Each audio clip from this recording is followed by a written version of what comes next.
Welcome back to my YouTube channel core concepts engineering. आज हम important questions देखेंगे with PYQs. जो हमारे लास्ट 2-3 इयर्स के पीवाईक्यूज़ है वो सॉल्व करेंगे विद इम्पोर्टेंट क्वेश्चंस। तो हम यूनिट वाइज सॉल्व करेंगे कि यूनिट 1 का सॉल्व करेंगे पहले सारे क्वेश्चन जो भी इम्पोर्टेंट है वो पीवाईक्यूज़ में आए हुए हैं। देन यूनिट 2 तो यूनिट वाइज चलेंगे। तो हम यूनिट 1 से स्टार्ट करते हैं। 2 मार्क्स का क्वेश्चन था 2024-25 में आया था। Explain difference between truncate and delete command. Truncate और डिलीट कमांड में डिफरेंस बताना है। तो ये मैंने डिफरेंस पेज नंबर 19 में मेरे नोट्स में भी होगा, लेकिन यहाँ पे भी बताया है कि ट्रंकेट और डिलीट में क्या डिफरेंस होता है। ये क्या ट्रंकेट क्या होता है। सपोज़ ये हमारी एक टेबल है और हमें इस टेबल के सारे रोज़ को डिलीट करना है। ये वाली जो रोज़ है ये पूरी टेबल ब्लैंक करनी है रोज़ के अकॉर्डिंग, मतलब सारी रोज़ डिलीट करनी है। तो हम किसका यूज़ करते हैं, ट्रंकेट का। Removes all rows from a table at once, वो एक ही बारी में सारे रोज़ को डिलीट कर देगा। डिलीट क्या करेगा, डिलीट सेलेक्टेड रोज़ को डिलीट करेगा। सपोज़ मुझे सिर्फ ये वाली रो को डिलीट करनी है, ये वाली, तो ये हम डिलीट का यूज़ करेंगे कि मुझे सिर्फ ये वाली एक स्पेसिफिक रो डिलीट करनी है, तो हम किसका यूज़ करते हैं, डिलीट का। देन ट्रंकेट क्या करता है, can not use where condition. इसके अंदर वेयर कंडीशन नहीं होती क्योंकि ये पूरी ही रो को डिलीट कर रहा है। जबकि डिलीट के अंदर वेयर कंडीशन होगी क्योंकि हमें डालनी पड़ेगी कि स्पेसिफिक कि हमें ये वाली रो डिलीट करनी है, तो उसके अंदर हमें वेयर कंडीशन डालनी होगी। ये एक DDL कमांड होती है और ये DML कमांड होती है। फास्टर होती है ट्रंकेट क्योंकि ये सारी रोज़ को डिलीट एक साथ कर देती है। ये स्लोअर होती है कंपेयर टू ट्रंकेट क्योंकि ये सेलेक्टेड रोज़ को डिलीट करती है। देन क्वेश्चन 2 है हमारा जो 7 मार्क्स में आया था 2024-25 में। आर्किटेक्चर एक्सप्लेन करना था DBMS में in terms of its components with A proper diagram. तो हमने 2 आर्किटेक्चर पढ़े थे। एक तो लेयर वाला था, तो अगर लेयर्ड आर्किटेक्चर आता है तो हम लेयर्ड वाला आर्किटेक्चर एक्सप्लेन करेंगे, यूनिट 1 में पढ़ाया था। और अगर आर्किटेक्चर ऑफ DBMS आता है तो हमने DBMS का आर्किटेक्चर पढ़ा था, single tier architecture, 2 tier architecture, 3 tier architecture, तो वो हमें लिख के आना है। ठीक है, ये एक्सप्लेन किया है मैंने, मेरे नोट्स में है यूनिट 1 के पेज नंबर 11 पे, तो वहाँ से देख लेंगे।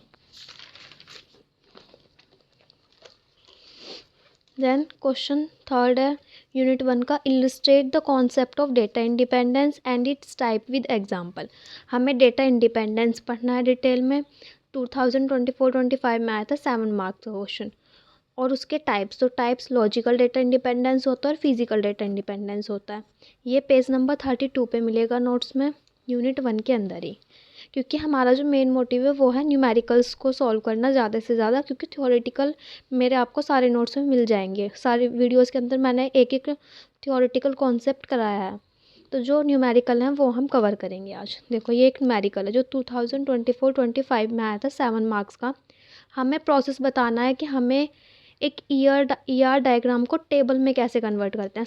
सपोज़ आपको एक ER डायग्राम दे दिया कि ये एम्प्लॉय है, इसका कुछ नेम है, इसका कोर्स है, तो हमें इसकी टेबल बनानी है, तो वो कैसे बनाना है। तो ये मैंने कराया है, पेज नंबर 37 पे है। लेकिन एक बार और देख लेते हैं कि कैसे कन्वर्ट करते हैं।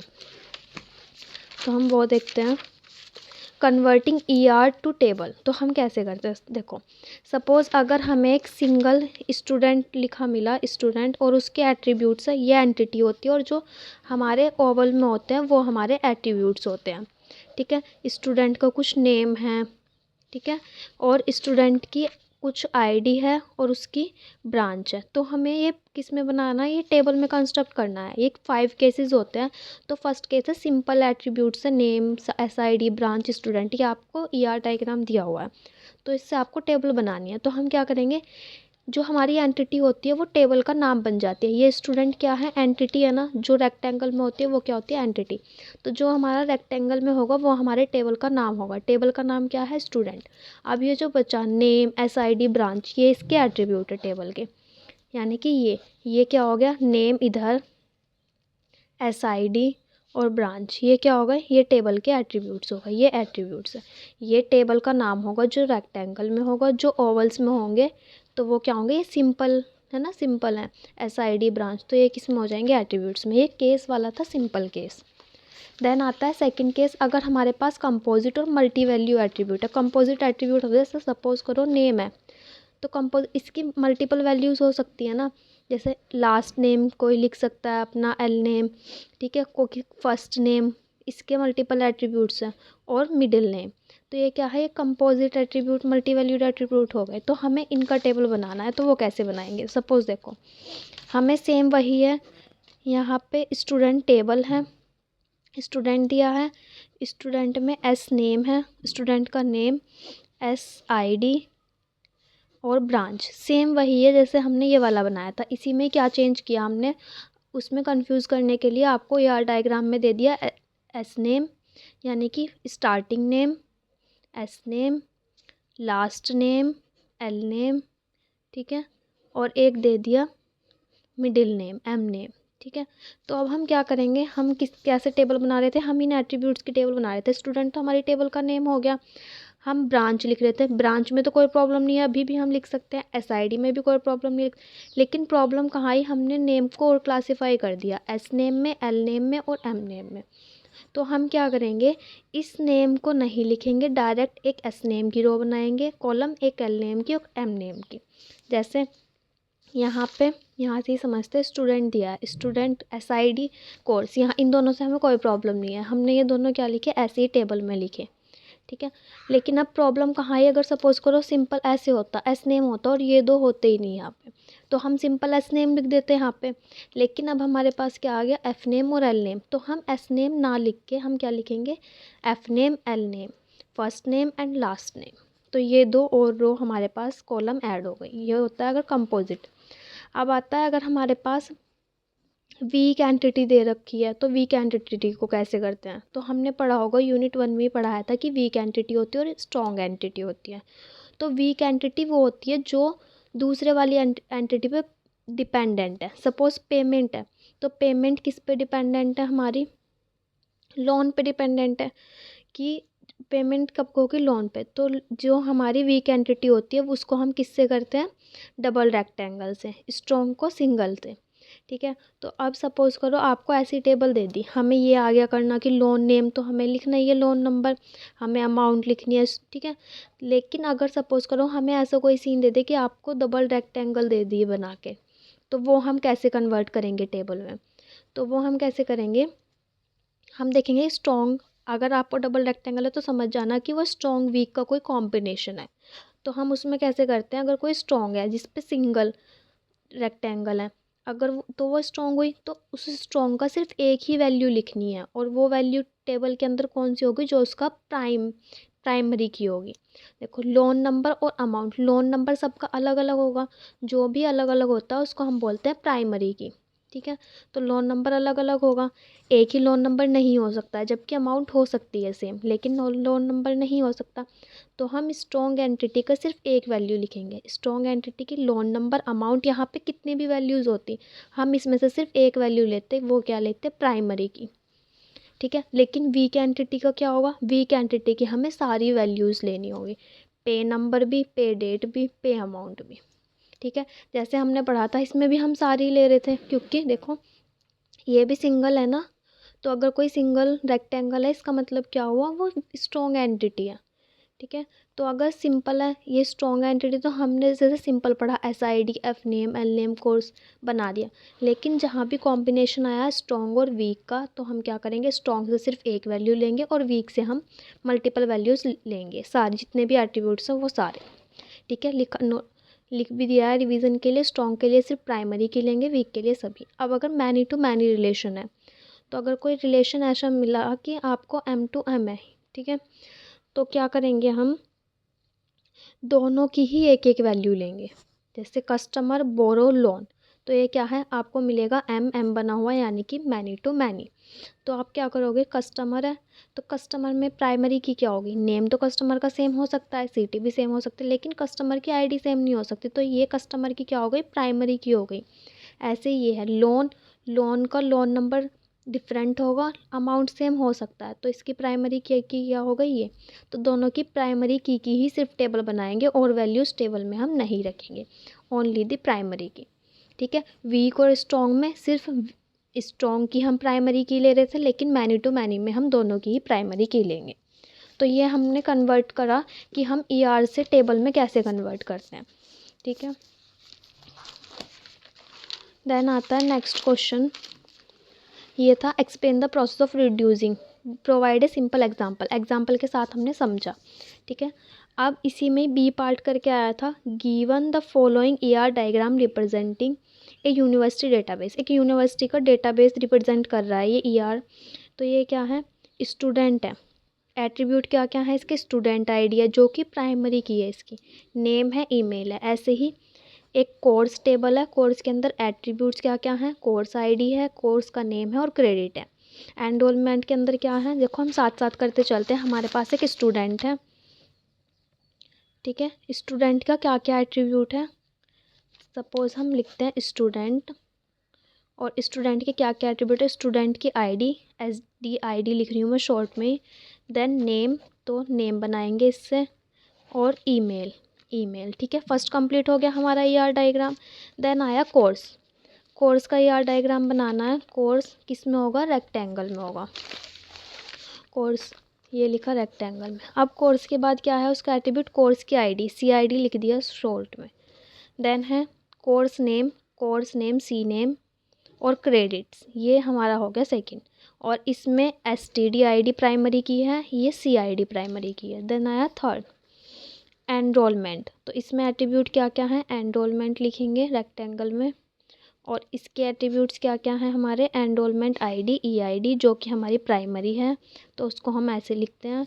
देन क्या है, डेटा एनरोल, ठीक है। अब ये क्या कह रहा है, रिलेशनशिप कैसी है, मैनी टू मैनी रिलेशन है, ठीक है। Many to many between student and course, स्टूडेंट और कोर्स के बीच में कैसा रिलेशन है, मैनी टू मैनी रिलेशनशिप, ठीक है। रिप्रेजेंटिंग, अब ये क्या कह रहा है, ए पार्ट में, ये हमने क्वेश्चन समझा, क्वेश्चन ये था, लेकिन अब वो पूछ क्या रहा है, ए पार्ट में reduce the ER diagram to relational tables, ये टेबल्स में बनाना है हमें, जिसमें टेबल का नेम भी होना चाहिए और उसके एट्रीब्यूट्स भी होने चाहिए ए पार्ट में। तो हम पहले ए पार्ट सॉल्व करेंगे, क्योंकि हमने अभी पढ़ा है कि हम कैसे करते हैं सॉल्व। तो हम क्या करेंगे, हमारे पास कितनी टेबल होंगी, जितनी एंटिटी हैं। तो एंटिटी कितनी है, एक स्टूडेंट एंटिटी है, एक कोर्स एंटिटी है, एक एनरोलमेंट, तो टेबल कितनी बनेंगी, 3। तो हम फर्स्ट टेबल बनाएंगे स्टूडेंट, हमने पढ़ा था कि जो रेक्टेंगल में होता है वो हमारी एंटिटी होती है, स्टूडेंट टेबल बन गई। इसके अंदर क्या क्या आएगा, email, STDID name, STID email और नेम, ठीक है। देन सेकंड टेबल बनेगी, जिसमें क्या होगा, कोर्स होगा, कोर्स टेबल का नाम होगा, और उसके अंदर क्या आएगा हमारा, CID कोर्स की ID, कोर्स का नेम और क्रेडिट, ठीक है। अब इसमें प्राइमरी की क्या है, प्राइमरी की STID है, इसके अंदर प्राइमरी क्या है, ये है। तो जब हम दो टेबल को मर्ज करते हैं, ये कैसा रिलेशन था, मैनी टू मैनी था दोनों में।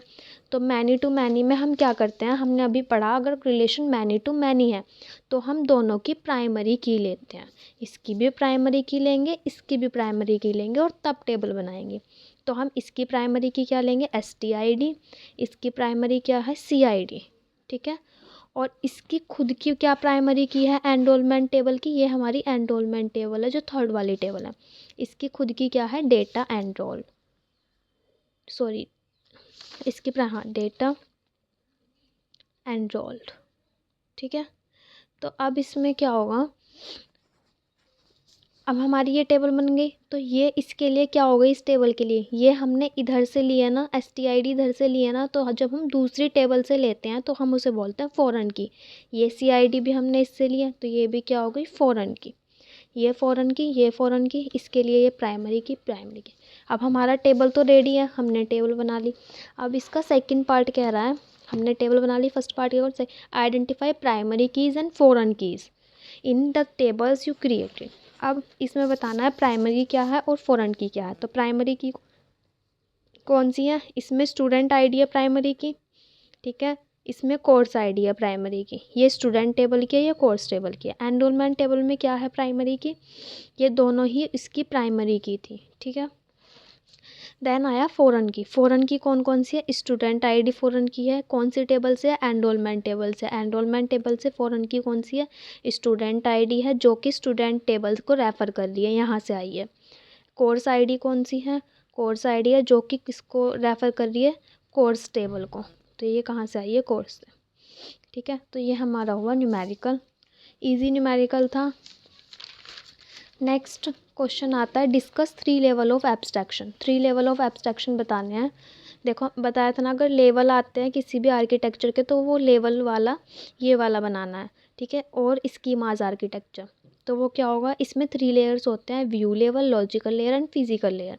ये हमने डिटेल में पढ़े थे, 2023-24 में आया था। तो फिजिकल लेयर सबसे लोवेस्ट लेयर होती है, देन ये मिडल लेयर, ये टॉप मोस्ट लेयर। तो ये फिजिकल लेयर क्या कहती है कि हमें डेटा कैसे स्टोर कराना है, क्या डेटा स्टोर कराना है, और ये यूज़र का इंटरेक्शन होता है यूज़र के साथ। तो ये हमने डिटेल में पढ़ा है, पेज नंबर 8 पे आपको मिल जाएगा। देन आया व्हाट इज़ ईआर डायग्राम, कि ईआर डायग्राम क्या होते हैं। तो हमें पता है ईआर डायग्राम क्या होते हैं। वो एक विजुअल रिप्रेजेंटेशन होता है एक डेटाबेस स्ट्रक्चर का, जो हमें शो करता है रिलेशनशिप एंटिटीज़ के बीच में। ठीक है, अब explain different components of ER diagram. ठीक है, कंपोनेंट्स ही बताने हैं, साथ में एम्प्लॉय प्रोजेक्ट मैनेजमेंट सिस्टम का एक ईआर डायग्राम भी बनाना है। तो पहले हम कंपोनेंट समझते हैं। ईआर डायग्राम में कौन कौन से कंपोनेंट होते हैं? 3 होते हैं, एंटिटी, एट्रीब्यूट्स और रिलेशनशिप। एंटिटी 2 टाइप्स की होती है, वीक एंटिटी और स्ट्रॉन्ग एंटिटी।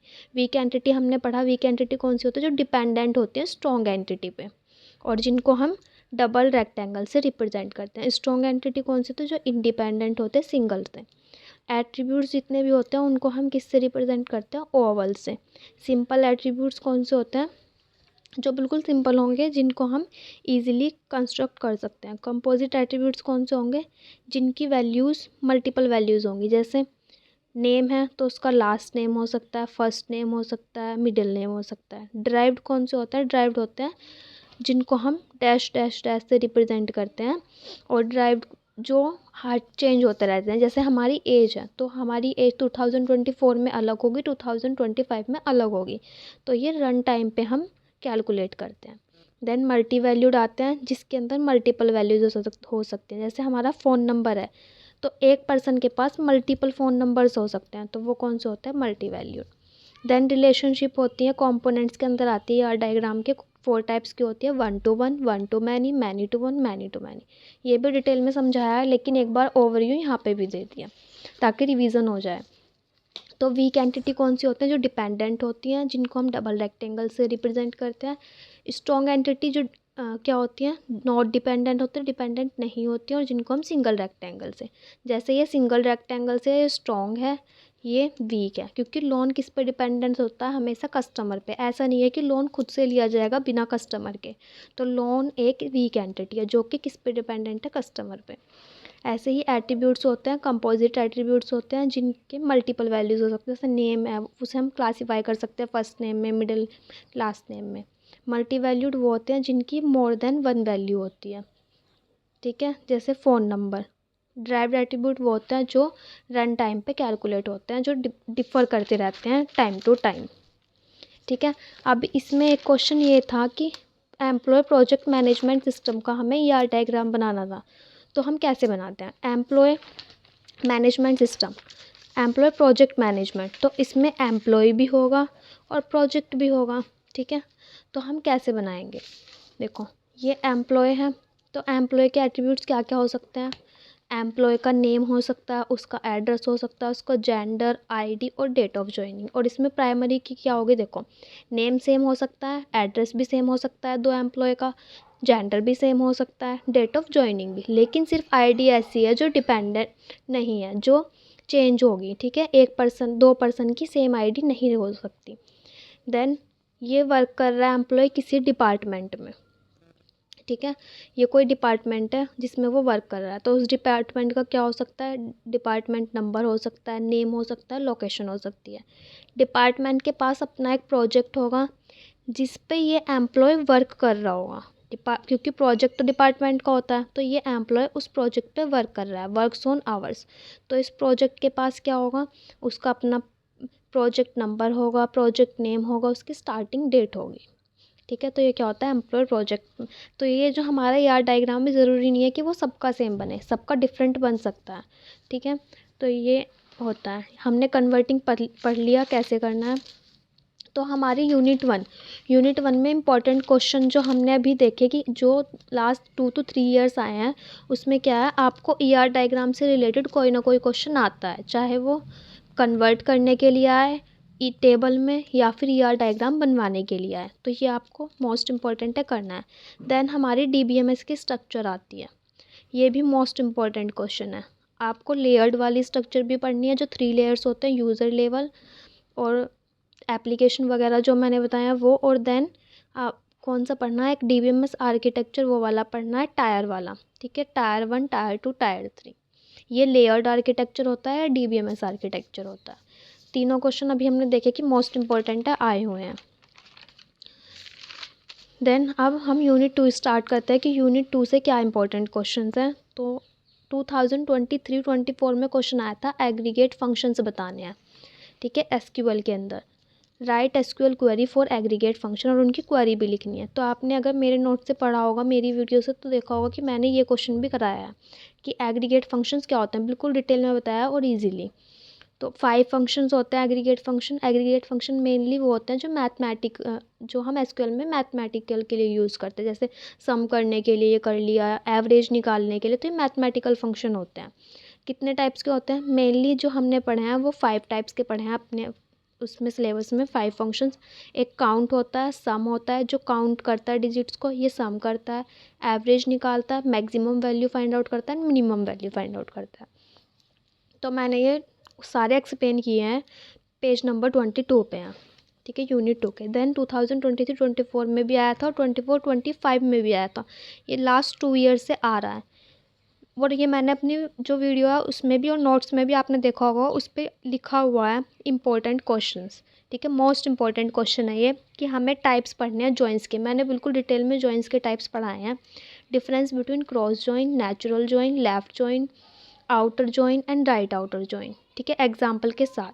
तो मैंने सारे टाइप्स कराए हैं जॉइंस के, पेज नंबर 10 पे आपको मिल जाएंगे, वहाँ से कर लेना। Explain triggers and its types बताने और ट्रिगर्स एक्सप्लेन करना है। तो ट्रिगर क्या होता है, एक ऐसा प्रोसीजर है जिसमें हम वैल्यू को स्टोर करते हैं, यानी कि स्टोर्ड प्रोसीजर होता है जो कि ऑटोमेटिकली एग्जीक्यूट होता है जब भी कोई सपोज एक इवेंट है, जैसे ही ये इवेंट अकर हुआ वैसे ही हमारा ट्रिगर कॉल हो जाएगा। ठीक है, ये ऑटोमेटिकली हो जाता है, ऑटोमेटिकली एग्जीक्यूट हो जाता है जैसे ही हमारा कोई इवेंट अकर होता है। ठीक है, इसके टाइप्स भी बताने थे। तो कितने टाइप्स के होते हैं, 3 टाइप्स मैंने एक्सप्लेन किया अपनी वीडियो में, 5 टाइप्स, लेकिन 2 मार्क्स में क्वेश्चन था, आप 3 भी लिख के आ सकते हो। DML trigger, DDL trigger, instead of trigger. ठीक है, देन आया था 2024-25 में क्वेश्चन, एम्प्लॉय है उस क्या है, ये एम्प्लॉय टेबल है, उसका नाम दिया गया है, उसके जो एट्रीब्यूट्स है वो दिए गए हैं, एम्प्लॉय नेम, ई नेम यानी कि स्ट्रीट, सिटी। ठीक है, वर्क्स फॉर एक टेबल है जिसमें दिया है ई नेम, कंपनी नेम, सैलरी। ये क्वेश्चन थोड़ा अंडरस्टैंडिंगेबल है कि आपको समझना है, ये ऐसे नहीं होगा कि अगर कोई नहीं पढ़ के गया तो ये सोल्व नहीं होगा ऐसे। तो works for E name, company name, salary. Then third table है कंपनी, कंपनी नेम, सिटी। तो मेनली कितनी टेबल हो गई, 3। हमने देख लिया हम कैसे टेबल निकालते हैं, क्योंकि जो ब्रैकेट में होते हैं वो एट्रीब्यूट होते हैं और ये टेबल होती है। अब हमें इसकी एसक्यूएल स्टेटमेंट लिखनी है। तो एसक्यूएल स्टेटमेंट, ये तो लास्ट वाली 3 हैं लेकिन ईजी हैं, ये सबको आते होंगे, लेकिन फर्स्ट समझनी है। Create the above given tables with suitable data types and size. देखो अब इसमें क्या होगा, इन्होंने तो ये क्या लिख के दे दिया कि ये टेबल है, एम्प्लॉय टेबल है, उसका नेम है, सब दे दिया आपको। लेकिन अब आपको क्या करना है, आपको ये एक्सप्लेन करना है कि इसकी क्वेरी लिख के एक्सप्लेन करना है, मतलब टेबल क्रिएट करनी है एसक्यूएल के अकॉर्डिंग। ठीक है, और साथ ही साथ उसके साथ डेटा टाइप होना चाहिए और उसका साइज़। तो देखो हमें 3 टेबल क्रिएट करनी है, क्योंकि हमारे पास 3 टेबल हैं। कौन कौन सी टेबल हैं, employee, works for and company. तो हम तीनों टेबल क्रिएट करेंगे, create table employee, create table company, create table works for. ठीक है, तीनों टेबल। अब इसका स्ट्रक्चर होता है, अब हमें इसके एट्रीब्यूट के नेम लिखने हैं। देखो मैं एक पेपर पे लिख के दिखाती हूँ।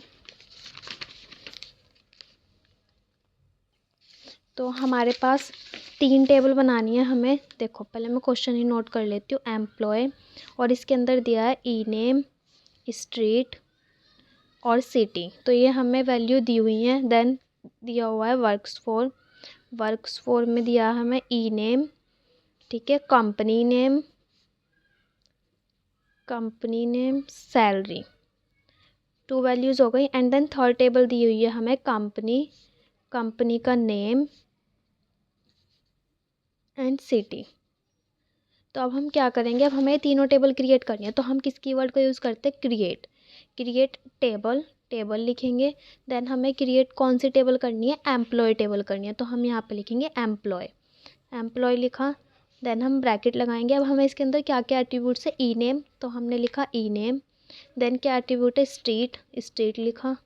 देन सिटी लिखा। अब हमें इनका वैलिड डेटा टाइप लिखना है, तो ई नेम क्या है, कैरेक्टर है, तो हम लिखेंगे varchar, ठीक है।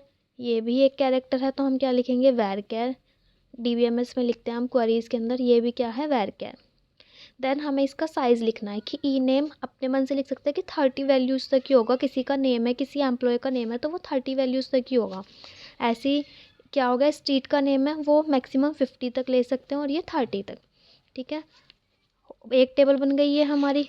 अब हमें सेम ऐसे ही वर्क्स फॉर की क्रिएट करनी है टेबल, तो क्रिएट लिखेंगे, टेबल लिखेंगे, ये इसका सिंटेक्स होता है। देन टेबल का नेम लिखेंगे वर्क्स फॉर, ठीक है, वर्क्स फॉर। अब इसके एट्रीब्यूट क्या क्या हैं हमारे पास, ई नेम है, तो हम ई नेम लिखेंगे।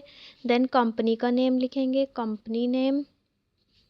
देन सैलरी लिखेंगे, सैलरी। देन अब इनका डेटा टाइप लिखेंगे। ई नेम का सेम वही होगा, varchar, ठीक है, इसको भी वैल्यू दे दो 50 30 जितना भी देना हो। कंपनी नेम varchar लिखा, कितनी वैल्यूज़ तक ले सकते हैं, 50। लेकिन आप देखो सैलरी कैरेक्टर नहीं है, ये इंटीजर में होती है, जैसे 5000 10,000, तो ये क्या होगा, इंट, इसका जो डेटा टाइप है। और हम यहाँ पे इसके बाद बंद कर देंगे। देन क्रिएट करेंगे थर्ड टेबल, सेम ऐसे ही क्रिएट टेबल, कंपनी, एट्रीब्यूट लिखेंगे 100, ठीक है। तो फर्स्ट पार्ट हो गया, हमने टेबल क्रिएट कर दी, इजी सिंटेक्स है। देन आता है find the name of employee who live in the same city where they work. उस एम्प्लॉय का नेम लिखना है, तो एम्प्लॉय नेम कहाँ से आएगा, एम्प्लॉय टेबल से, ठीक है। एम्प्लॉय नेम कहाँ से आएगा, एम्प्लॉय टेबल से। लेकिन आगे क्या कह रहा है ये कि who live in the same city where they work, city same city में वर्क कर रहा है, वर्क्स फॉर, सिटी कहाँ से आएगा हमारा, सिटी आ गया। देन कह रहा है ये वेयर दे वर्क, जहाँ पे वो वर्क कर रहा है, तो हम इसके लिए क्वेरी लिखनी है, तो हम क्या लिखेंगे, employees living in same city where they work. तो हम सेलेक्ट करेंगे, तो जो हमें सेलेक्ट करना है इस वाले टेबल में से सेलेक्ट करना है, वैल्यू क्या लिखनी है, सेलेक्ट करनी है ई नेम, ठीक है। तो हम यहाँ से क्या लिखेंगे, select E dot name from employ table से ई नेम सेलेक्ट करना है, वर्क्स फॉर से W, कंपनी नेम से C। जहाँ पे ई नेम सेम होना चाहिए, ई डॉट नेम और W डॉट ई नेम। देखो W कौन सी है, वर्क्स फॉर, क्योंकि हमें यहाँ से वैल्यू निकालनी है ई नेम और ई, ये जब दोनों सेम होंगे हमारे, तब हमारी वैल्यू क्या निकलेगी, सेम ऑफिस वाली, मतलब सेम सिटी वाली, ठीक है। तो यहाँ से निकल गया। एंड W डॉट, और कंपनी का नेम भी W dot company name equals to C dot company name and E dot city equals to C dot city. जो एम्प्लॉय की सिटी है वो कंपनी की सिटी के इक्वल होनी चाहिए। जहाँ एम्प्लॉय रह रहा है और जहाँ कंपनी है, दोनों की क्या हो गई, दोनों इक्वल होने चाहिए, ठीक है। देन थर्ड आता है employees who having salary more than 5000, ठीक है। उस एम्प्लॉय को सेलेक्ट करना है जिसकी सैलरी 5000 से ज़्यादा है, तो सेलेक्ट करेंगे एम्प्लॉय नेम फ्रॉम, कहाँ से, क्योंकि सैलरी, देखो सैलरी कहाँ से मिलेगी हमें, सैलरी मिलेगी हमें वर्क्स फॉर वाली टेबल से, क्योंकि उसी का ये एट्रीब्यूट है ना ये। देखो वर्क्स फॉर किसका, सैलरी मिलेगी हमें यहाँ से, हमें सैलरी निकालनी जिसकी 5000 से ज़्यादा है, तो कौन सी टेबल से निकलेगी, वर्क्स फॉर। तो हम क्या लिखेंगे, सेलेक्ट, टेबल का नेम लिखते हैं, टेबल का क्या नाम होगा, पहले हमें सेलेक्ट लिखना है, क्या सेलेक्ट करना है, ई नेम, कहाँ से, वर्क्स फॉर से, जहाँ पे कंडीशन डालनी है where salary is greater than 5000, ठीक है। Employees who do not work in TCS, उस एम्प्लॉय का नाम लिखना है जो TCS में वर्क नहीं कर रहा है। तो देखो कंपनी का नेम कहाँ से आएगा, कंपनी का नेम, और उसमें एम्प्लॉय का नेम भी हो, तो वो हमारा कौन सी टेबल है, सेकंड वाली, क्योंकि हमें उस कंपनी का, वो कंपनी TCS नहीं होनी चाहिए जिसमें वो एम्प्लॉय काम कर रहा हो, उसका नाम लिखना है। तो हम फिर अगेन वर्क्स फॉर वाली लेंगे। तो वर्क्स फॉर वाली लिए हमने लिखा select E name from works for where employee name is not equal to TCS, ठीक है, जो TCS ना करता हूँ। Then fifth employees who second letter is A. देखो ये समझना है ध्यान से, अगर हमें कोई लेटर मैच कराना है तो हम क्या लिखते हैं, हम लिखते हैं A परसेंटाइल। सपोज़ उसका जो भी फर्स्ट लेटर होगा अगर वो A है, सपोज़ हमें B मैच कराना है कि किसी का B लेटर है या नहीं है, तो हम B लिखते हैं और उसके बाद परसेंटाइल लगा देते हैं, ये परसेंटेज। तो इससे ही जो भी उसका जिस भी नेम का फर्स्ट नेम क्या होगा, B से स्टार्ट हो रहा होगा, उसकी लिस्ट आपके पास आ जाएगी। ये जो परसेंटाइल है आगे, इसका मतलब है आगे तो कुछ भी हो लेकिन फर्स्ट पे क्या होना चाहिए, B होना चाहिए। तो क्वेश्चन भी यही कह रहा है कि उसका सेकंड लेटर A होना चाहिए। तो देखो हम कैसे लिखेंगे, सेलेक्ट ई नेम सेलेक्ट करना है फ्रॉम एम्प्लॉय, सेकंड लेटर, तो फर्स्ट लेटर में हम स्पेस दे देंगे कि फर्स्ट लेटर कुछ भी हो चलेगा, लेकिन सेकंड लेटर क्या होना चाहिए, A होना चाहिए, सेकंड पे A और परसेंटाइल, ठीक है। देन सिक्स आता है employee having second highest salary, second highest salary. तो हम क्या निकालेंगे, सब सेकंड हाईएस्ट, फर्स्ट वाली नहीं सेकंड वाली। तो सबसे पहले हम क्या निकालेंगे, मैक्सिमम वैल्यू निकालेंगे, ठीक है। Maximum value, select E name where salary is equal to select maximum salary, salary का कौन सी टेबल से निकलेगी, फ्रॉम वर्क्स फॉर, जहाँ पे जो सैलरी है वो उस मैक्सिमम से कम होनी चाहिए। तो हमारी कौन सी निकलेगी, सेकंड हाईएस्ट निकलेगी, फर्स्ट वाली तो मैक्सिमम से फ़िल्टर आउट हो जाएगी। अब हमारी सेकंड वाली यहाँ से निकल जाएगी। देन आया हमारा क्वेश्चन आया था 2024-25 में, consider the following three relation schema, ठीक है, SP एंड SP। एक S रिलेशन स्कीमा दिया हुआ है, एक P दिया हुआ है, एक SP दिया हुआ है, ठीक है। जहाँ पे S डैश, ये वाला जो है S हैशटैग, ये क्या है, सप्लायर का कोड है, P हैशटैग पार्ट नंबर है, और QTY क्वांटिटी है, ठीक है। एश ये क्या है, ये सप्लायर का कोड है, ये क्या है हमारा पार्ट नंबर है, और ये हमारी QTY क्या है, क्वांटिटी है। क्वेश्चन में एज इट इज़ दिया हुआ है। अब हमें इसका appropriate relation algebra statement construct करना है। क्वेश्चन दे रखा है get all details of supplier. देखो सप्लायर की डिटेल्स चाहिए, तो सप्लायर की डिटेल्स कहाँ से आएंगी, इससे। लेकिन आगे क्या कह रहा है, हु ऑपरेट फ्रॉम कलकत्ता, यानी कि सिटी भी इसमें है। तो हम क्या करते हैं, अगर हमें कहीं पे कंडीशन लगानी हो तो हम सेलेक्ट का, ये सेलेक्ट का सिंबल होता है, ठीक है, ये वाला प्रोजेक्ट का होता है। तो हम सेलेक्ट लगाते हैं क्योंकि हमें इसमें कंडीशन लगानी है कि वो कलकत्ता से वर्क कर रहा हो। तो हम क्या लिखेंगे, सेलेक्ट, जो टेबल है उसका नेम, टेबल का क्या नाम है, S, और फिर क्या कराना है, SCT सेलेक्ट, हमें ये सेलेक्ट करना है, CITY, ठीक है, ये सेलेक्ट करना है। और वो सिटी क्या होनी चाहिए, कलकत्ता, लिख दिया कलकत्ता। और फिर हम एंड और का यूज़ करते हैं, तो हम एंड लिखेंगे क्योंकि वो साथ में कह रहा है कि टर्नओवर उसका 80 होना चाहिए। तो हमने लिख दिया एंड टर्नओवर इक्वल्स टू 80, और लास्ट में टेबल का नेम, ठीक है। हमने क्या किया, सेलेक्ट लिखा, इसको ब्रैकेट में भी लिख सकते हैं, सेलेक्ट लिखा। अब हमें क्या सेलेक्ट करना है, सप्लायर की डिटेल सेलेक्ट करनी है जो कलकत्ता में ऑपरेट कर रहा है, ठीक है। तो उसकी लोकेशन यानी कि सिटी, SCT क्या होनी चाहिए, कलकत्ता, और टर्नओवर क्या होना चाहिए, 80। देन सेकंड है get part numbers weighting between 25 and 55। Part number get करने हैं जिनका 25 से 55 तक हो। तो देखो ये भी मत देखो, यहाँ से ये देखो, इतना देखो, इसमें क्या होगा, part number waiting, part number किस में आ रहा है, हमने देखा पार्ट नंबर है ये पीस, तो इसमें से मिलेगा, ठीक है। Part number waiting between 25, waiting मतलब वेट, तो हम क्या लिखेंगे, सेलेक्ट, और इसका name weight is greater than और equal to 25 and weight is less than और इक्वल टू 55, क्योंकि वो क्या कह रहा है, वो कह रहा है 25 से 55 के बीच में होना चाहिए वेट। तो वेट लिख दिया, वेट इज़ ग्रेटर देन 25 और लेस देन 55, ठीक है। और ये हमें क्या करने हैं, गेट करने हैं, गेट पार्ट नंबर्स, सिर्फ हमें पार्ट नंबर चाहिए, इसमें सारी डिटेल्स चाहिए थी, ऑल डिटेल्स, तो हमने सेलेक्ट का यूज़ कर लिया। अब हमें क्या करना है, पूरी डिटेल्स चाहिए, सिर्फ पार्ट नंबर्स चाहिए। तो पार्ट नंबर्स के लिए हम यूज़ करते हैं प्रोजेक्ट, ठीक है। और कौन सी टेबल है वो, P P शार्प, सिर्फ हमें पार्ट नंबर चाहिए तो हमें इससे पार्ट नंबर मिल जाएगा। देखो यहाँ पे हमें सारी डिटेल चाहिए थी, ऑल डिटेल्स, तो हमें P की प्रोजेक्शन की ज़रूरत नहीं पड़ी पाई की। ठीक है, पाई होता है प्रोजेक्शन, तो हमें प्रोजेक्शन की नीड ही नहीं पड़ी, हमने सारी वैल्यूज़। लेकिन हमें ये सिलेक्ट किया, अब हमें इस पर भी फ़िल्टर लगाना है। तो हम क्या करेंगे, सिर्फ हमें पोर्ट नंबर चाहिए, तो हम क्या करेंगे पाई और जो हमें चाहिए वो पार्ट नंबर। जैसे हम एक और एग्जांपल से समझते हैं, गेट द पार्ट नंबर, इसमें भी पार्ट नंबर चाहिए, तो ये हम कंडीशन बाद में देखें। Whose cost is greater than selling price, तो कॉस्ट किस में आ रहा है, कॉस्ट आ रहा है हमारी इस वाली टेबल में P। तो हम क्या लिखेंगे, select cost is greater then क्या होनी चाहिए, सेलिंग प्राइस लिखा। अब हमें सिर्फ क्या चाहिए, पार्ट नंबर, तो हम पाई लिखेंगे और जो हमें चाहिए क्या चाहिए, पार्ट नंबर, तो वो लिखा। Then get the part number whose colour is red और ब्लैक, तो पाई सिग्मा कलर इज़ क्या हो गया, सेलेक्ट करा, कलर क्या होना चाहिए, रेड और ब्लैक, तो और ऑपरेटर का यूज़ करेंगे, और colour is equals to black, और उसका भी क्या चाहिए, पार्ट नंबर, तो हम क्या लिखेंगे, projection part number. Then get the S name where S hashtag क्या था यहाँ पे हमारा, supplier code. Get the S name where supplier code is equals to 101, तो हमें क्या चाहिए, select S supplier number equals to 101, ये हो गया, लेकिन उसका एस नेम चाहिए, तो हम क्या लिखेंगे, पाई एस नेम, यानी कि सिग्मा कंडीशन के लिए है, लेकिन अगर हमें पर्टिकुलर कोई एट्रीब्यूट चाहिए तो वो हम क्या लिखते हैं, पाई। ठीक है, तो हमने यहाँ से क्या देखा, यूनिट 2 के क्या क्वेश्चंस आ रहे हैं।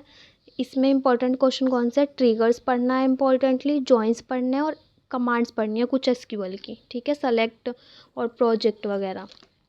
नेक्स्ट आती है यूनिट 3 तो इसमें क्या इंपॉर्टेंट है हमारा, हमें मोस्ट इम्पॉर्टेंट है हमारे NF normal forms 1F NF 2NF, और हमारा लॉसलेस और लॉसी, ये 3 क्वेश्चन आपको करके जाने हैं जो मोस्ट इम्पॉर्टेंट क्वेश्चन है। ठीक है, तो क्वेश्चन फर्स्ट से स्टार्ट करते हैं, जो कि 2024-25 में आया था, 2 मार्क्स का। इसमें हमें FDs एनालाइज करनी है और फाइंड करनी है। तो इसमें क्या होगा, देखो एक टेबल दे रखी है XYZ 1 4, x की वैल्यू 1, ये सारे x की वैल्यूज़ है, y की और ये z की। तो हमें बताना है, देखो मैंने ये स्टार्टिंग में ही कराए हुए भी हैं यूनिट 3 के अंदर। तो देखो 1, हमें देखना है क्या इस रो में कोई ऐसी वैल्यू है जो रिपीट हो रही है x में, तो हाँ x में 1 और 1 ऐसा है जो रिपीट हो रही है। तो हमें अब इसकी सामने वाली y की वैल्यू चेक करनी है।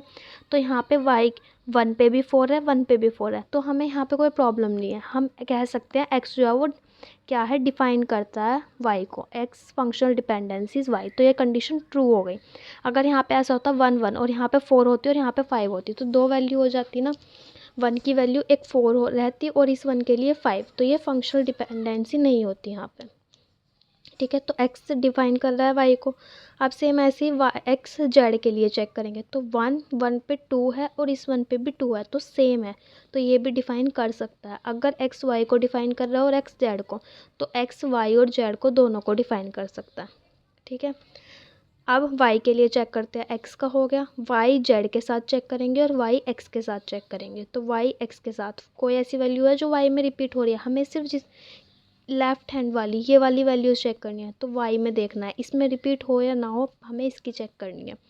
तो y में 4 है और 4 है, तो अब इसके सामने वाली वैल्यू चेक करनी है, 4 के सामने वाली 1 है, तो सेम है, कोई प्रॉब्लम नहीं है। अगर यहाँ पे 2 होती और यहाँ पे 3 होती तो हमें प्रॉब्लम होती, क्योंकि हमें 2 वैल्यूज़ मिल रही हैं 4 से, तो हम कन्फ्यूज़ हो जाते हैं हमें कौन सी वैल्यू लेनी है। लेकिन अब तो कोई सी भी लें, दोनों सेम ही है, 4 पे भी 1 है, इस 4 पे भी 1 है, तो यहाँ डिफाइन कर रहा है ये।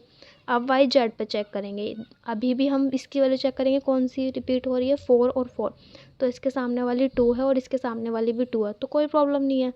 y टेंड्स टू z ये भी डिफाइन कर रहा है, तो आंसर क्या हो गया, x y को डिफाइन कर रहा है, x z को, y x को और y z को, ये हमारी फंक्शनल डिपेंडेंसीज हो गई। ठीक है,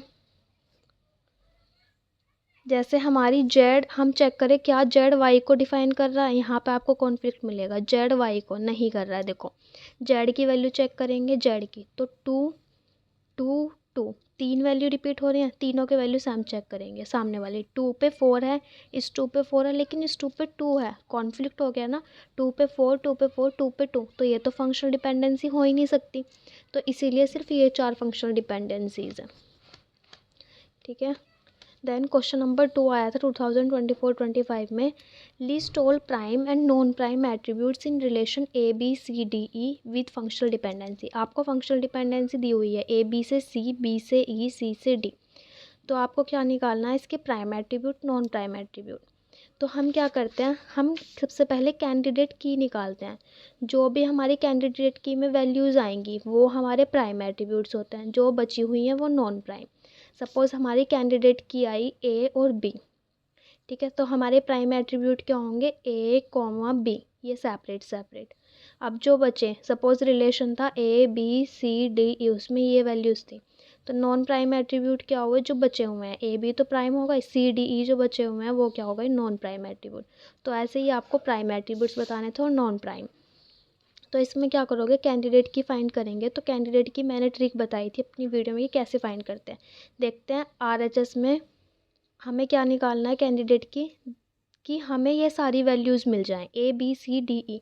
देखो सपोज़ करो हम ए का क्लोज़र निकालते हैं, तो ए के क्लोज़र से सिर्फ ए आएगा, क्योंकि ए से ए बी के साथ जा रहे हैं हम सी पे, अकेला ए सी पे नहीं जा रहा।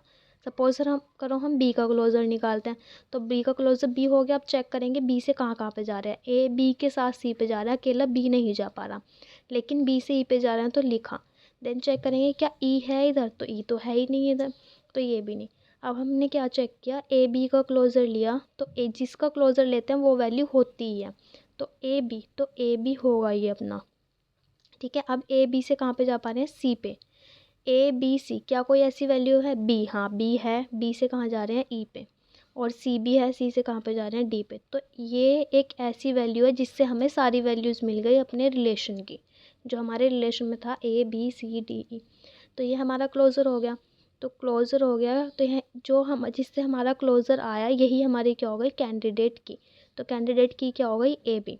तो जो हमारी कैंडिडेट क्या होती है वही हमारे क्या होते हैं, प्राइम एट्रीब्यूट्स। तो प्राइम एट्रीब्यूट्स क्या हो गए, ए और बी। नॉन प्राइम एट्रीब्यूट्स क्या बचे, सी डी और ई, ठीक है। अगर आपने क्लोज़र निकालना नहीं आता तो आप मेरी जो यूनिट 3 की वीडियो है उसमें मैंने पूरे डिटेल में एक्सप्लेन किया है कि हम क्लोज़र कैसे निकालते हैं, कैंडिडेट की कैसे निकालते हैं, तो आप वो देख सकते हो पहले, ठीक है। देन आता है question 3, consider the relation R P Q S T X Y Z W, ये दे रखे हैं, with the following functional dependency. Functional depend, अब हमें बताना है, एक D1 दे रखा है और एक D2 दे रखा है। हमें बताना है ये लॉसलेस है या लॉसी है, ठीक है। तो पहले हम D1 के लिए सॉल्व करते हैं, फिर D2 के लिए सॉल्व करेंगे। हमें लॉसलेस और लॉसी डिकम्पोजिशन बताना है। तो पहले हम देख लेते हैं लॉसी क्या होता है, ये भी मैंने कराया है, ठीक है। अगर आपने अच्छे से वीडियो देखी होगी तो आप सारे क्वेश्चंस कर सकते हो। तो लॉसलेस क्या होगा, ठीक है। लॉसलेस में हम क्या करते हैं, हम सबसे पहले यूनियन निकालते हैं, ठीक है। लॉसलेस में हम यूनियन निकालेंगे, यानी कि मैच करेंगे पहले। सपोज़ देखो यहाँ पे हम कैसे करते हैं, हमें एक रिलेशन दे रखा है P Q S T P T X Q Y, ये दे रखा है। तो हम क्या करेंगे, पहले चेस टेस्ट मेथड से सॉल्व करेंगे। R1 R2 R3 R4, आपको चारों वैल्यू दे रखे, सिर्फ मैंने नेमिंग करी है। इसको R1 बोला है, इसको R2 R3 R4, ठीक है। अब हमें ऐसी कोई दो वैल्यू लेनी है जिनमें वैल्यू सेम आ रही हो। देखो R1 में चेक करो, P Q S T, R2 में क्या कोई ऐसा कॉमन एट्रीब्यूट, हाँ पी और टी R1 में भी है और R2 में भी है। तो हम लिखेंगे R1 में क्या है, पी क्यू एस टी, और हमने इसका यूनियन किया R2 के साथ, तो क्या बना, पी टी और एक्स। तो उससे हमें क्या मिलेगा, देखो इससे हमें क्या मिलेगा, P Q S T, P T पहले ही मिल चुका, एक्स ये मिल गया। यानी कि कॉमन एट्रीब्यूट क्या आया, कॉमन क्या था इन दोनों में, हमारे पास पी और टी इसमें भी था, पी और टी इसमें भी था, पी और टी। तो जो कॉमन है हमें उसका क्लोज़र लेना है यहाँ, ठीक है। हम उसको क्लोज़र लेंगे पी और टी का, तो पी और टी का क्लोज़र में पी टी तो खुद आएंगे ही। अब देखो पी टी से हम कहीं पे जा सकते हैं, हाँ पी से वाई और एक्स पे जा सकते हैं, तो इसमें वाई और एक्स भी हम ऐड कर देंगे। देन चेक करेंगे क्या हम वाई और एक्स से कहीं और पे भी, हाँ वाई से हम जेड और डब्ल्यू पे। तो हमारा क्या आया, P T Y X Z W, common attribute थे क्योंकि। अब ठीक है, ये हमारा आ गया। अब हम इसमें चेक करेंगे क्या कोई कॉमन एट्रीब्यूट है, हाँ है, वाई और वाई कॉमन एट्रीब्यूट है, तो ये इसमें भी कॉमन एट्रीब्यूट आ गया। तो हम चेक करेंगे क्या जो हमारा कॉमन एट्रीब्यूट आया है इससे हम R1 और R2 को छोड़ के किसी और पे जा सकते हैं, R3 बचा और R4 बचा, क्या इन पे जा सकते हैं? तो देखो हाँ, R4 पे जा सकते हैं ना। देखो Y है, इसमें भी Y है, Z है, W है। तो ये क्या हो गया, ये हमारा लॉसलेस हो गया, क्योंकि हम इससे जा सकते हैं अपने किस पे, R3 या R4 पे।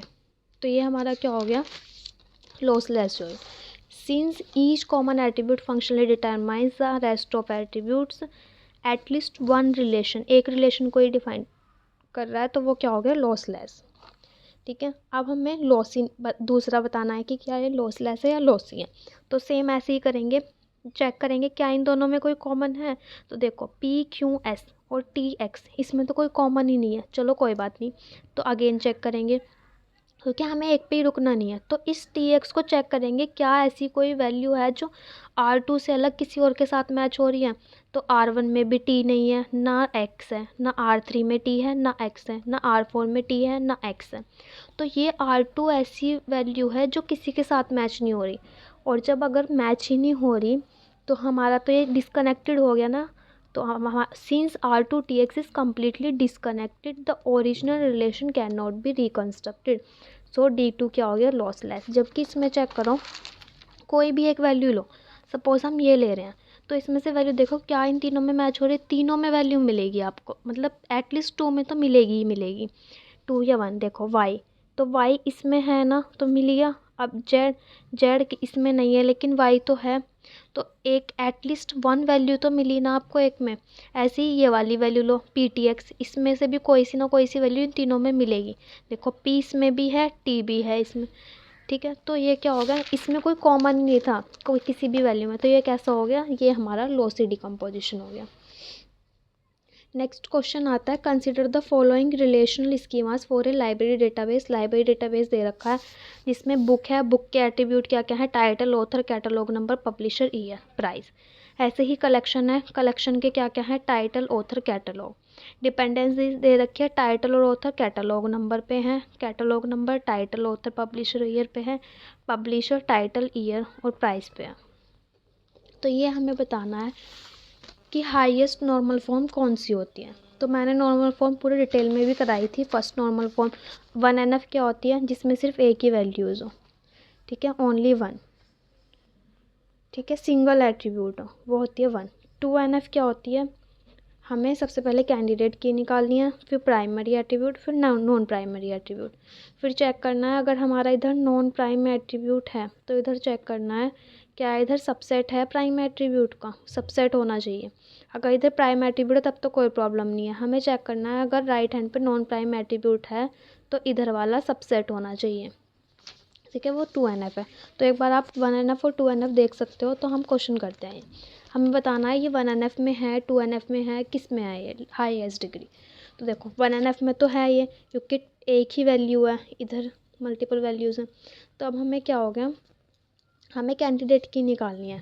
तो देखो हमारे पास 2 कैंडिडेट की आएंगी, हम ऑथर और टाइटल से सब पे जा सकते हैं। देखो ऑथर और टाइटल, तो हमने क्या किया, ऑथर और टाइटल से हम कैटलॉग, ऑथर और टाइटल अपना खुद का होगा ही होगा, हम उससे कैटलॉग नंबर पे भी जा सकते हैं, और कैटलॉग नंबर से टाइटल पे जा सकते हैं, ऑथर पे, पब्लिशर पे और ईयर पे। फिर हम अगर हमारे पास पब्लिशर, टाइटल और ईयर आ गया तो हम उससे प्राइस पे भी, तो हमारे पास सारी वैल्यूज़ आ गई। तो हमारा कैंडिडेट की क्या हो गई, ऑथर और टाइटल। प्लस अगर हम सिर्फ कैटलॉग नंबर लिखे तो हमारे पास कैटलॉग नंबर भी हमारा कैंडिडेट की है। तो कैटलॉग नंबर में क्या आएगा, टाइटल, ऑथर, पब्लिशर, ईयर। तो फिर हमारा क्या आ गया, तो हमारे पास 2 कैंडिडेट की आ गई, एक तो ऑथर और टाइटल और एक कैटलॉग नंबर, ठीक है। तो अभी हम सिर्फ बुक के लिए कैलकुलेट कर रहे हैं। हमारे पास 2 वैल्यूज़, एक बुक के लिए है और एक कलेक्शन के लिए है, और हमें दोनों के लिए निकालना है। क्वेश्चन में भी दिया है of the relation book and collection. तो अब हम क्या करेंगे, हम चेक करेंगे 2NF के लिए। तो 2NF में क्या होगा, देखो बुक के लिए चेक कर रहे हैं तो कैंडिडेट की क्या आ गई हमारी, ये और ये, ऑथर और टाइटल, कैटलॉग नंबर। तो प्राइम एट्रीब्यूट क्या होगा, कैटलॉग नंबर, टाइटल और ऑथर। नॉन प्राइम क्या होगा, पब्लिशर, ईयर और प्राइस। तो हम चेक करेंगे 2NF में। तो 2NF क्या कहती है, हमें इधर चेक करना है अपनी राइट हैंड साइड, क्या इधर नॉन प्राइम एट्रीब्यूट है, तो नहीं, इधर नहीं है। कैटलॉग नंबर एक प्राइम एट्रीब्यूट है। फिर चेक करेंगे क्या प्राइस एक नॉन प्राइम एट्रीब्यूट है, हाँ। अगर ये नॉन प्राइम एट्रीब्यूट है तो हम इधर चेक करेंगे ये क्या होना चाहिए, ये हमारा प्राइम एट्रीब्यूट होना चाहिए या उसका सबसेट होना चाहिए। तो पब्लिशर, टाइटल और ईयर, तो ईयर तो सबसेट नहीं है, तो कोई हमें ये क्या हो गया, ये 2NF में हो गया, ठीक है। अगर यहाँ पे ये भी होता तो हमारा क्या हो जाता, अगर ये प्राइम एट्रीब्यूट होता उसका सबसेट होता तो ये हमारा 2NF में नहीं होता, लेकिन ईयर है तो हमारा ये किस में आ गया, 2NF में आ गया बुक, ठीक है। अब हम 3NF में चेक करेंगे, तो 3NF में बुक जो है हमारा वो नहीं होगा 3NF में, ठीक है। Book is not in 3NF, ठीक है। नेक्स्ट आता है कलेक्शन। तो इसके अकॉर्डिंग हमारी हाईएस्ट डिग्री क्या हो गई, जब ये 3NF में नहीं है तो हाईएस्ट डिग्री क्या हो गई, 2NF। सेम ऐसे ही कलेक्शन के लिए निकालेंगे। कैंडिडेट की क्या है, टाइटल और ऑथर। FD क्या है, टाइटल ऑथर से कैटलॉग नंबर, ठीक है। तो LHS देखो, इसकी टाइटल ऑथर ये वाली चेक कर रहे हैं, टाइटल और ऑथर ये क्या है, हमारी क्या होनी चाहिए थी, अगर हमारी एज इट इज़ है LHS में तो हमारी वो सुपर की हो जाती है। और थर्ड NF ये कहता है अगर आपका LHS सुपर की है तो आपका वो किस में है, 3NF में है, ठीक है, नहीं तो वो नहीं होगा। तो देखो यहाँ पे LHS देखो, हमारा LHS 3 उसमें है ना, सुपर की है ना, सेम टाइटल और author same as it is है जैसी हमारी कैंडिडेट की है। तो अगर सेम होता है तो वो हमारी सुपर की होती है, और अगर सुपर की है LHS में तो वो हमारा 3NF में हो जाता है। तो ये BCNF में भी है। So book is in 2NF, तो बुक हमारी 2NF पे हो गई क्योंकि 3NF ने प्रॉपर्टी वायलेट कर दी। 3NF ये कहता था कि आपका जो है वो होना चाहिए, 3NF के अंदर सुपर की होना चाहिए आपके LHS में। तो ये वाला हमारा क्या हो गया, हमने चेक किया। अगर हम चेक करें पब्लिशर, टाइटल और ईयर, इसमें ये सुपर की है ही नहीं तो यहाँ पे तो होगा ही नहीं। जबकि अगर हम टाइटल और ऑथर से कैटलॉग नंबर, ये सिर्फ हमारी बुक वाली प्रॉपर्टी है, ये बुक की है, ठीक है। अगर हमें कलेक्शन का चेक करना है तो ये हमारे कलेक्शन के लिए है, बाकी 2 FDs हमारी किसके लिए हैं, बुक के लिए हैं। क्योंकि देखो टाइटल, ऑथर और कैटलॉग नंबर ये किसकी हैं, कलेक्शन की हैं। टाइटल, ऑथर और कैटलॉग नंबर सिर्फ कलेक्शन के लिए हमें ये चेक करना है, बुक के लिए हमें ये दोनों चेक करनी है। तो हमने चेक किया, बुक वाली में 3NF में नहीं था, 2NF में था, और कलेक्शन हमारा 3NF में है, ठीक है। नेक्स्ट आता है question, consider the universal relation R equals to ABC, ये हमें दे रखा है, और सेट ऑफ फंक्शनल डिपेंडेंसीज दे रखी हैं। तो हमें क्या बताना है, इनकी की बतानी है, यानी कि कैंडिडेट की क्या होगी, सुपर की क्या होगी, ठीक है। और हमें MVDs को एक्सप्लेन करना है कि MVDs क्या होता है, यानी कि मल्टी वैल्यू डिपेंडेंसीज, ठीक है। तो ये हमें गिवन है, देखो मैंने क्वेश्चन लिखा है, सब कुछ गिवन है, ये रिलेशन आपको गिवन है, J तक वैल्यू, A B से C ये सब आपको गिवन है, ठीक है, क्वेश्चन में। तो हमें कीज़ निकालनी है, तो हम कीज़ कैसे निकालते हैं, हम क्लोजर लेते हैं। सबसे पहले हमने A का क्लोजर लिया, तो A खुद के क्लोजर में आएगा। अब हम चेक करेंगे A से कहाँ पे जा सकते हैं, A से हम D पे भी जा सकते हैं और E पे भी जा सकते हो, तो D और E, क्या हम D से कहीं और पे, D आ गया और E आ गया, D का चेक करेंगे, D से कहीं, हाँ, I और J पे, तो I और J। फिर हम चेक करेंगे I और J से कहीं पे जा सकते हैं, नहीं, तो ये इसका क्लोज़र है। देन B का क्लोज़र निकालेंगे, तो B का क्लोज़र क्या आएगा, B खुद आएगा अपने क्लोज़र में, और चेक करेंगे B से हम कहाँ पे जा सकते हैं, B से F पे, तो F लिखेंगे, F से कहाँ पे, G और H पे, G और H पे, ठीक है। देन F का क्लोज़र निकालेंगे, तो F का क्लोज़र खुद होगा F, और G और H भी होगा। देन C का क्लोज़र निकालेंगे, C का क्लोज़र खुद है क्योंकि इधर नहीं है, D का क्लोज़र D है, I है और J है। E का क्लोज़र नहीं है, F का क्लोज़र F है, F से G और H पे भी जा सकते हैं, और G और H है। देन G का सबका क्लोज़र निकाला, तो हमने देखा हमें सेम ये रिलेशन नहीं मिल रहा जो हमें दे रखा है, सारी वैल्यूज़ नहीं आ पा रही, A B C D E F G H I J, ठीक है। तो हमने फिर कॉम्बिनेशन के साथ किया, A और B का क्लोज़र निकाला, तो A और B के क्लोज़र से A और B तो आएगा ही आएगा। A और B से हम कहाँ पे जा सकते हैं, C पे भी जा सकते हैं, तो C लिखा।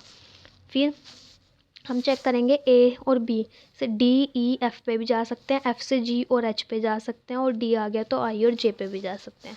तो हमारे सारे वैल्यूज़ आ गए A B के क्लोज़र से, यानी कि A B हमारा क्या हो गया, सुपर की भी है और कैंडिडेट की भी है, ठीक है। इसकी मैंने ट्रिक भी बताई थी, अगर आपको नहीं निकल रहा है कि कौन से क्या क्लोज़र आएगा तो हमें क्या करना है, चेक करना है RHS में कि क्या वैल्यू नहीं है।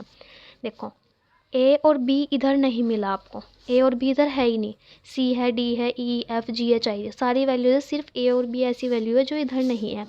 तो इसका क्लोजर ए और बी जो है इसकी कैंडिडेट की होगी ही होगी। ठीक है, तो ये शॉर्ट ट्रिक थी जो मैंने आपको बताई भी है। ठीक है, since A B closure contains all attributes of R, A B super key and candidate key, तो इसकी कैंडिडेट की क्या आ गई, A B.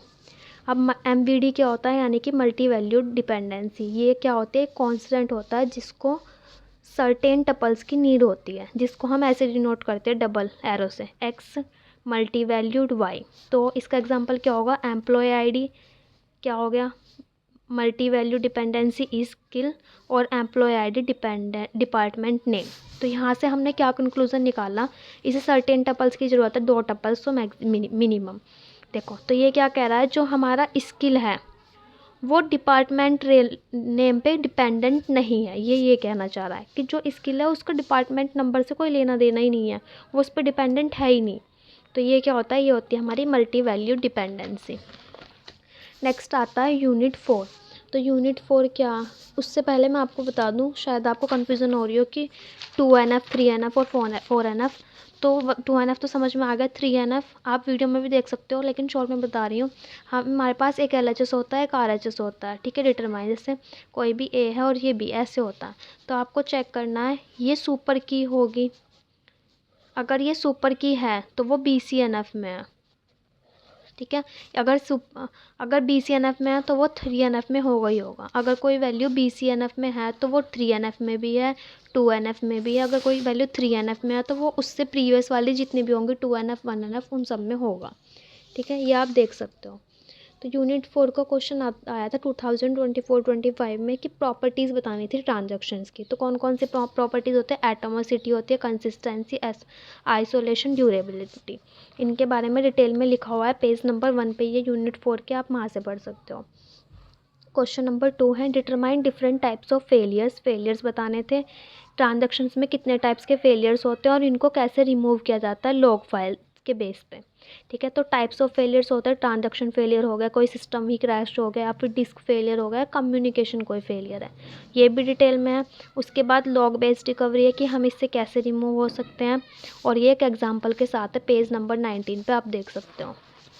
Illustrate conflict serialisability schedule, कि कॉन्फ्लिक्ट सीरियलाइजेबिलिटी शेड्यूल होता क्या है, फिर चेक करना है कि क्या ये कॉन्फ्लिक्ट सीरियलाइजेबल है, और चेक करना है क्या ये VU सीरियलाइजेबल भी है या नहीं है। तो हमें क्या बताना है, कॉन्फ्लिक्ट सीरियलाइजेबल होगा या नहीं। तो देखो, हमारे जो सीरियलाइजेबल शेड्यूल होते हैं वो 2 टाइप्स के होते हैं, कॉन्फ्लिक्ट सीरियलाइजेबल और व्यू सीरियलाइजेबल। ठीक है, तो हमें बताना है कॉन्फ्लिक्ट सीरियलाइजेबल क्या होता है, फिर चेक करना है क्या ये कॉन्फ्लिक्ट है या नहीं है। तो मैं इसको आपको इसी तरह से बताऊंगी कैसे चेक करते हैं। उससे पहले देखते हैं कॉन्फ्लिक्ट क्या होता है। अगर कोई शेड्यूल को हम सीरियल शेड्यूल में लिख सकते हैं, सीरियल वाइज लिख सकते हैं। सपोज़ कैसे, ये शेड्यूल है 1, इसको क्या लिखा, अब हमें ये नहीं पता, पहले हम T1 को रन करेंगे, फिर T2 को करेंगे, फिर T1 को करेंगे, फिर T2 को।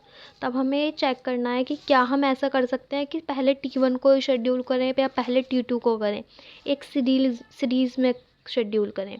तो अगर ऐसा हो पाता है तो वो क्या होता है, वो कॉन्फ्लिक्ट होता है। अगर ऐसा नहीं हो पाता है तो नॉन कॉन्फ्लिक्ट। तो देखो, हम चेक करते हैं क्या मैं इसको ऊपर लेके जा सकती हूँ, क्योंकि T1 एग्जीक्यूट करा सकती हूँ पहले मैं, और T1 कब एग्जीक्यूट होगा, जब ये नीचे आएगा और ये ऊपर जाएगा।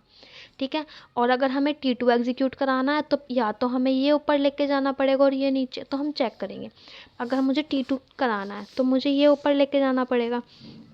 अगर मैं इसको ऊपर लेके जाऊँगी तो ये आएगा, इसको और इसका, और राइट बी और रीड बी का कॉन्फ्लिक्ट हो जाएगा। हमेशा रीड और रीड का कॉन्फ्लिक्ट नहीं होता, और बाकी जो भी है सबका कॉन्फ्लिक्ट होगा। ठीक है, तो नहीं कर जा सकते। तो अब मैं चेक करूँगी क्या मैं इसको ऊपर लेके जा सकती हूँ, हाँ, रीड बी है और ये राइट ए है। फिर आप बोलोगे कि यहाँ पे तो रीड और राइट कॉन्फ्लिक्ट होना चाहिए, लेकिन हमें डेटा भी तो चेक करना है, ये बी का डेटा है, ये ए का डेटा है। अगर डेटा ही अलग है तो कुछ भी हो, रीड हो राइट हो, कॉन्फ्लिक्ट होगा ही नहीं अगर डेटा अलग है। तो यहाँ बी का डेटा है, यहाँ ए का डेटा है, चेक करने की भी नीड नहीं है कि रीड हो रहा है राइट हो रहा है, हम ले जा सकते हैं ऊपर। ठीक है, इससे यहाँ ला सकते हैं। अब चेक करेंगे रीड ए के लिए, रीड बी है, रीड ए है, बताया था रीड और रीड में कभी कॉन्फ्लिक्ट नहीं होता, तो हम ऊपर लेके जा सकते हैं।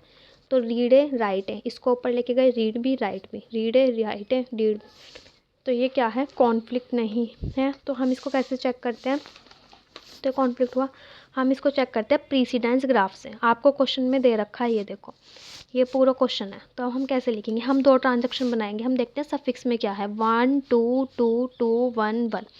तो जो मैक्सिमम नंबर है, 2 मैक्सिमम नंबर है, तो हमारे पास 2 ही ट्रांजैक्शन है, एक 1 ट्रांजैक्शन है और एक 2। अगर यहाँ पे किसी सफिक्स में R3X भी होता तो हम एक और ट्रांजैक्शन लिखते हैं T3। अभी सिर्फ R1 और R2 ये सभी हैं, रीड राइट 2 है, तो सिर्फ 2 ही ट्रांजैक्शन होगी, T1 और T2। अब हम जो भी सफिक्स चेक करेंगे, R1X है यानी कि 1 के अंदर रीड हो रहा है, 1 के अंदर रीड हो रहा है X डेटा पे। फिर चेक करेंगे 2 के अंदर रीड हो रहा है X डेटा पे, रीड हो रहा है X डेटा पे। फिर चेक करेंगे, इसके नीचे लिखेंगे, ऐसे ही सीरीज़ में लिखना है, नहीं तो गलत हो जाएगा, हमें सीरीज़ वाइज ही चलना है। रीड हो रहा है 2 पे Y डेटा पे, रीड हो रहा है Y पे, ठीक है। राइट हो रहा है 2 में ही, राइट हो रहा है 2 में ही Y पे, रीड हो रहा है 1 पे, 1 पे रीड हो रहा है, और राइट हो रहा है 1 पे X पे, ठीक है। लिखा, इतना लिखा। अब हमें चेक करना है क्या ये कॉन्फ्लिक्ट है या नहीं है। तो हमेशा याद रखना CNC, साइकिल नॉट कॉन्फ्लिक्ट। अगर साइकिल है तो वो नॉट कॉन्फ्लिक्ट है, ठीक है, साइकिल नॉट कॉन्फ्लिक्ट। अब हमें चेक करना है, तो इसका ग्राफ बनाना है। तो प्रीसीडेंस ग्राफ कैसे बनाते हैं, हम लिखेंगे स्टेट्स। तो यहाँ पे कितनी स्टेट्स है, T1 और T2, उसको सर्कल में लिखते हैं, T1 और T2 दो ट्रांजैक्शन है। तो हम चेक करेंगे, X लिखा है ना, तो हमें चेक करना है अगर इधर रीड हो रहा है तो हमें इसका अपोजिट चेक करना है। रीड का अपोजिट क्या होगा, राइट, लेकिन वो X ही डेटा पर होना चाहिए। हमें चेक करना है क्या इससे अपोजिट में T1 ट्रांजैक्शन ले रहे हैं तो T2 ट्रांजैक्शन में चेक करना है क्या ये इधर कहीं राइट आ रहा है। तो देखो यहाँ रीड आ रहा है, यहाँ रीड आ रहा है, यहाँ राइट आ रहा है, लेकिन डेटा पे किस पे आ रहा है, Y पे, और हमें किसका चेक करना है, X का। तो छोड़ देंगे, नहीं आ रहा है। अब T2 पे चलेंगे क्योंकि फर्स्ट इसके बाद ये आएगा। अब हम चेक करेंगे, रीड हो रहा है X का, तो इसके अपोजिट कौन सा होगा, T1। ऊपर नहीं देखेंगे, नीचे करते जाएंगे। रीड हो रहा है X का, तो अब चेक करेंगे इसमें कि कहीं पे राइट हो रहा है क्या X का। तो चेक करेंगे यहाँ पे क्या हो रहा है, रीड हो रहा है, यहाँ पे राइट हो रहा है और X का ही हो रहा है। तो T2 से T1 की तरफ एक एरो बना देंगे, ठीक है, बना दिया। यहाँ तक हो गया हमारा। अब नेक्स्ट पे आए रीड वाई। अब इधर चेक करेंगे इसका अपोजिट क्या होगा, राइट, और इसमें होगा कहीं पे राइट हो रहा है किसका, वाई का, नहीं हो रहा, तो छोड़ देंगे। नेक्स्ट इस पे आएंगे, राइट हो रहा है वाई का, अपोजिट क्या होगा, रीड। कहीं पे चेक करेंगे इस अपोजिट में, कहीं पे रीड हो रहा है वाई का, हाँ रीड हो रहा है। तो T2 से अगेन T1, एरो है तो चेंज करने की नीड नहीं है। देन हम आएंगे इधर, रीड हो रहा है वाई का, लेकिन इधर तो कोई है ही नहीं, तो छोड़ देंगे।